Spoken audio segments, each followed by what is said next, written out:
Hi there. I'm still in the process of searching on the intellectual capital. And as I told you yesterday, that intellectual capital is based on knowledge and ethical knowledge. And in order to understand the intellectual capital in more, let's say, in more details and more smoothly and bithy and deeply, we have to deal with it as a topic. So we have to talk today about the composition of the intellectual knowledge. Then we have to talk about the types or the kind of the knowledge, and then we have to see how we are going to manage and measure this knowledge. Now, when we look at the intellectual capital, as I said before, we are dealing with human capital. So, and when we talk about the human capital, remember that human capital is not a new subject. Even Adam Smith in 1776, he included it in his work. So it is an old topic. But later on, of course, it is improved and developed by an organization called the OECD, which stands for Organization for Economic Cooperation Development. Now, this organization, in fact, have split the intellectual capital or human capital according to its economic value. And they say it is economic value of two important elements, and they are the structural capital and the human capital. Later on, we notice that there are what researchers come after this organization, and they provide a number of, in fact, taxonomies or classification. Let's look at and say quickly at these taxonomies. Like, for example, other taxonomies or classification. They said the human capital or intellectual capital consists of structural capital. It consists of human capital. It consists also of a relational capital. They said no, it is include the market asset, it is include the human center asset, it is include the intellectual property, and finally they say it is also include the infrastructural asset.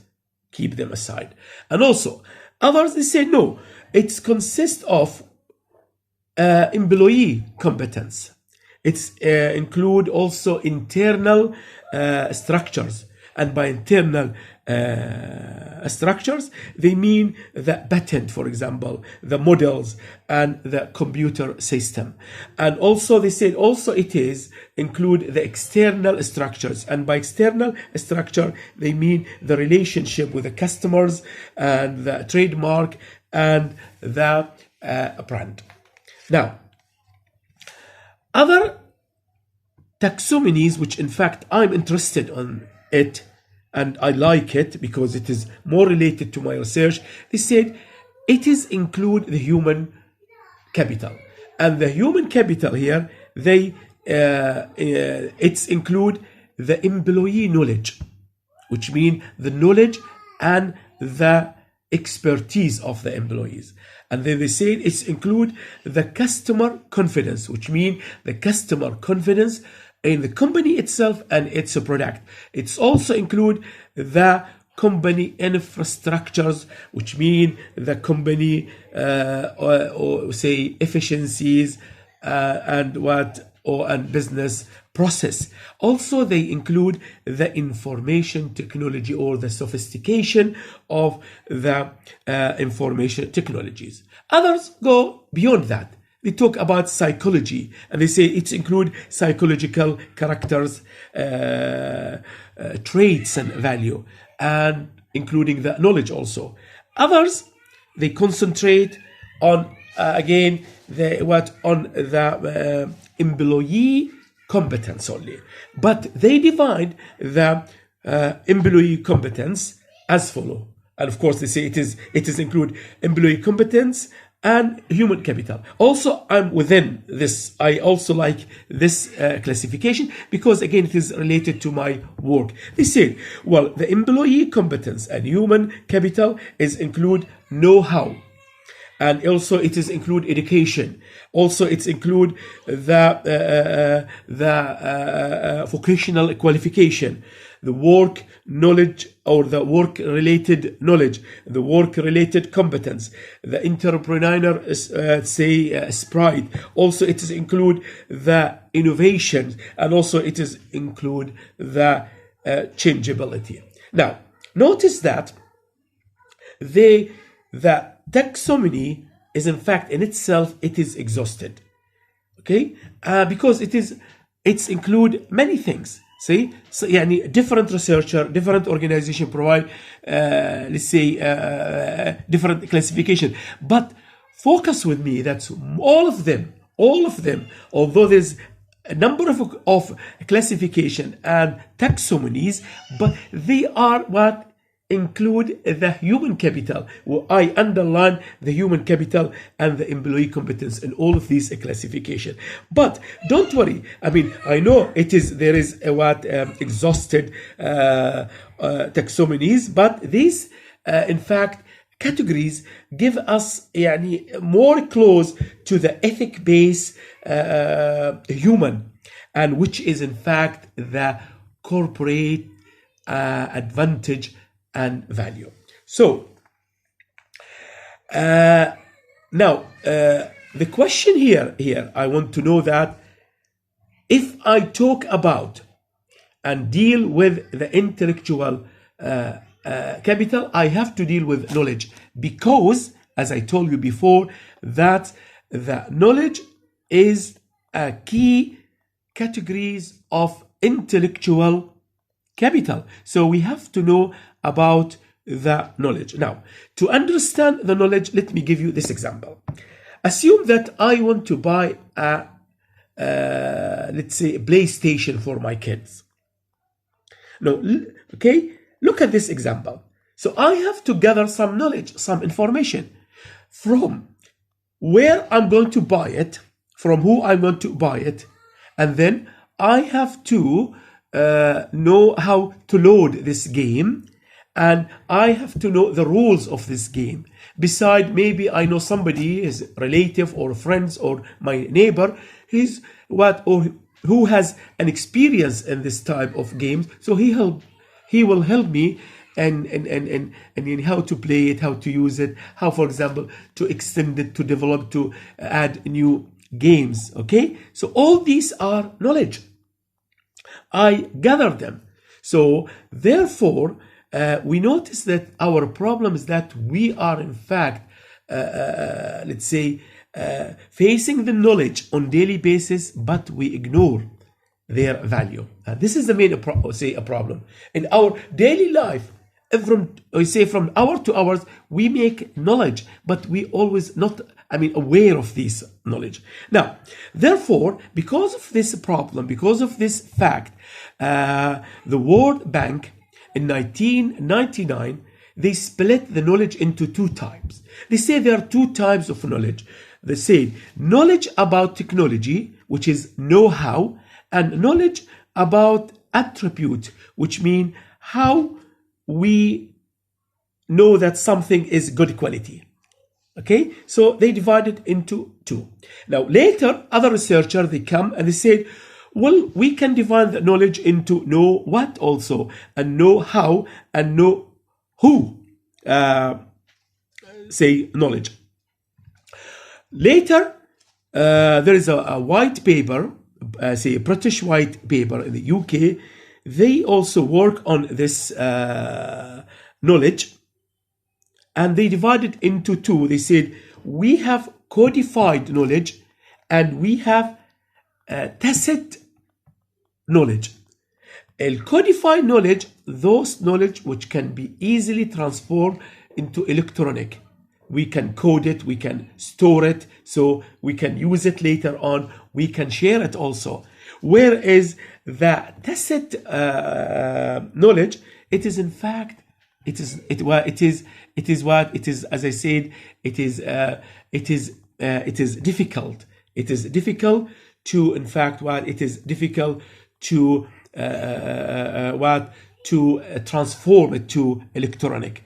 And whereas in fact the codify, I can change or what I can change the information or the knowledge from implicit to explicit. Okay, now, so the main characteristic of the knowledge, it should be in fact and should be coded, should be stored, should be used, and should be shared.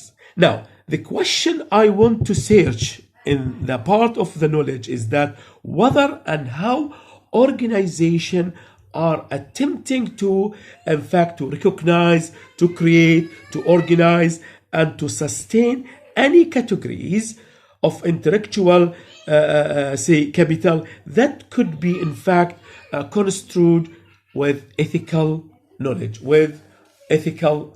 Now, and next, I said, if ethical knowledge should be regarded as an important categories of intellectual capital, how might let's say we conceptualize it as an asset? And this is my main, in fact, let's say, idea and purpose of the research. How I prove that the intellectual capital and the human capital, and for example, the employee or individual competent, is an asset of an organization, and how we're going to measure it, how to manage it as well. So let's talk about managing and measuring this knowledge. Now, we know knowledge is transport. First of all, it should be transported electronically, then it should be usable, and it should be manageable. Now, and when I focus on the intellectual capital or human capital, and for example, as I told you, that employee competence, now the question is that how we could go about measuring this asset, if I call it as an asset. Well, go back to IAS 38, as I discussed it last night, when they put the category and the class and the feature of an asset. They said an asset should be identifiable, should be controlled, should provide future value, and also should measure easily. Now, if I look at the intellectual capital, you say, okay, it is identifiable. We know it is. You call it as a human capital. You call it as employee competence. So it is identifiable. It is controllable. It is controlled because it is within the organization. So it is within the organization. It is under the management strategy and management control. It's a provide future benefit. Yes, as employee, as the human resource, I will benefit from you because you will give me, works. Of course, I will give you that salary, but I will benefit, so it will give me future benefit. But let's look at its measurement. How we're going to measure it? I'll give you example. And based on this example, I will continue my research to prove that intellectual capital is an asset and it can be, measured. For example, let's say how to measure the human capital. When I talk about human capital, I talk about, as I said, intellectual capital, and I give example of the employee competence. Let's look at the education. If I say education is an asset, how I'm going to measure that? Well, education usually measures by the number of employees holding, for example, university degree. Somebody say, what about education cost? Again, it is an asset. How are you going to measure it?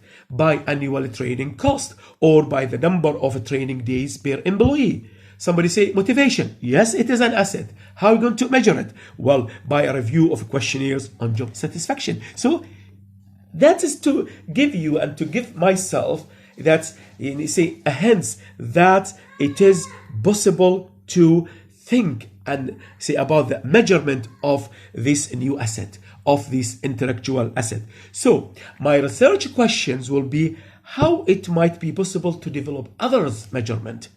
Okay, I just now give you 3, but I want to include more examples of intellectual asset. I want to bring more of say measurement of this new asset, in order, in fact, as I said, to code and to store and to share and manage something that could be construed as ethical capital. And I hope I'll bring you with a result. See you then. Thank you very much.